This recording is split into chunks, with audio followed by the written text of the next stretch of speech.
there's a real question in the minds of many Republicans now, and I'm not just speaking for myself, for a lot of people, that is Heritage going to go so political that it really doesn't amount to anything anymore? I hope not. I'm going to try and help it to survive and do well, but right now I think it's in danger of losing its clout and its power around Washington, D.C.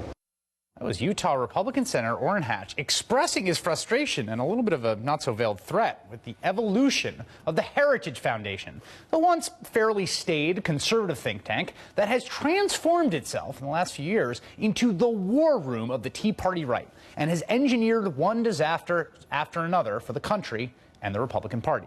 It's a group that right-wing columnist Jennifer Rubin argues has gone from intellectually honest and consistent conservative scholarship to a renegade anti-Republican and anti-sane governance posture.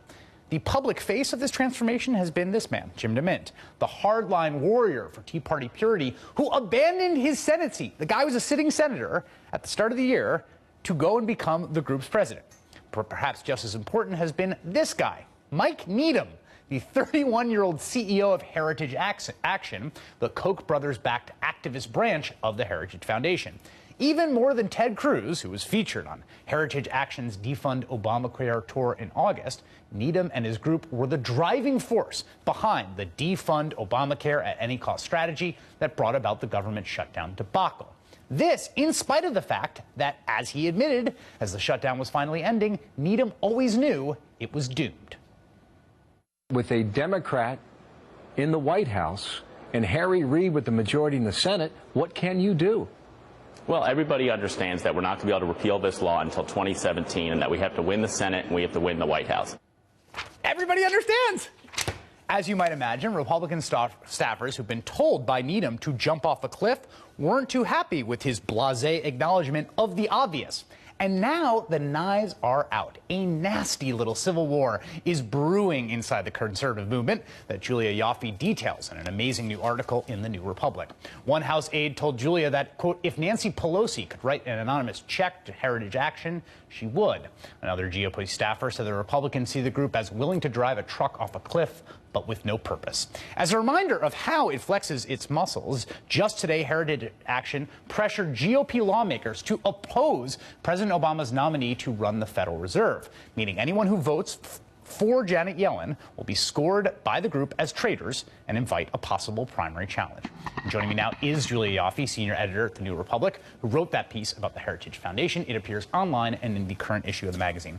What's great about this piece is that it is a microcosm of where the right is at this moment. And we've made this point before on the program that it used to be that there was like a policy, there's the policy shop and the politicians, and the propaganda arm goes and sells the message they cook up. And now it's the propaganda arm that's running things, and that's what's happened at Heritage. That's right. And ironically, they've modeled themselves after the Center for American Progress, which they've long derided as a liberal political action lobbying arm masquerading as a think tank.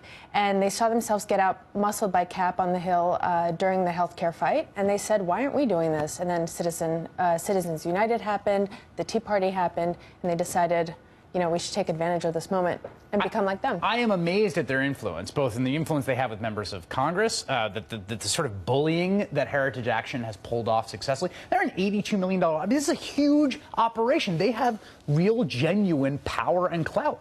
Right, and a lot of it is because, again, this $82 million budget didn't happen overnight. This is a 40-year-old organization. It was founded in 1973. Now, I think people overstate a little bit this golden era of Heritage. It was always kind of the more hackish. Yeah, it's a think tank. Who are we kidding? No, I mean, it's not just a think tank. It was, the purpose was to influence the vote. Right. There's a reason it's down the street from Capitol Hill, that it's not across town in DuPont Circle like the other think tanks. So the point was always to influence the vote and influence what happened in Congress. It's almost tragic what has happened. Like, it's literally tragic. It was encoded in its DNA, and this bomb that was, you know, in there originally has been exploding recently. My favorite part of the Heritage strategy on defund Obamacare and the shutdown was that once the whole thing had happened, they're like, well, obviously we can't get rid of the thing until we elect more senators. They then scored the no vote on the final deal. So even if you voted for it at the end, after everyone recognized you had to, they were still going to nail you for it. Right, that's right. So again, they're using this brand that's 40 years old, that has this huge, it has this huge brand nationally. The brand is plummeting in D.C., but nationally, people don't know that its reputation has been tarnished. So they're using it to bully people on the Hill. And so they say, you know, vote no on this, vote no on that. It's, yeah. Well, here's what's interesting. The power imbalance is remarkable. You have a 31-year-old who's tossing a football around in his office, right. A former Giuliani staffer. And there's this quote in the thing. There's a quote in the piece being like, it's a little more than a little galling for a former Giuliani staffer to be walking around deeming who's conservative and not conservative. But what's striking in the article, and I've seen this time and time again reporting on the center right, is that the senators are afraid of the groups. That all the power is with the folks like Heritage and this 31-year-old staffer, and very little of it is with the 6-term senators. That's right. They've leveraged this 40-year-old brand, this massive budget, and kind of use this Tea Party fervor to create this massive national army, and people are afraid of them. And they go after Republicans. That's they go after thing. Right, and that's why they've got so many enemies. That's right. Instead of informing Republicans, I mean, they were always very partisan, but staffers on the Hill were saying before they used to inform us, they used to shape strategy. They were constructive. Now they're destructive. They're going after ideological purity rather than something more constructive. When you look back, I always put it this way: when you look back at the Gingrich contract for America and the kind of agenda of the Tea Party Congress, and that there was actual social policy they wanted to implement. Much of it, I think, terrible. A lot of those things we still live with today. But there was an agenda, and there is no agenda now. This is just no. This is no. And this is destruction. And that really comes, that transformation comes across beautifully in the piece. Julia Ioffe from the New Republic, thank you so much. Thanks. Coming up, John Boehner signs up for Obamacare, and Republicans were hoping it was going to be a cataclysmic disaster. The surprising turn of events next.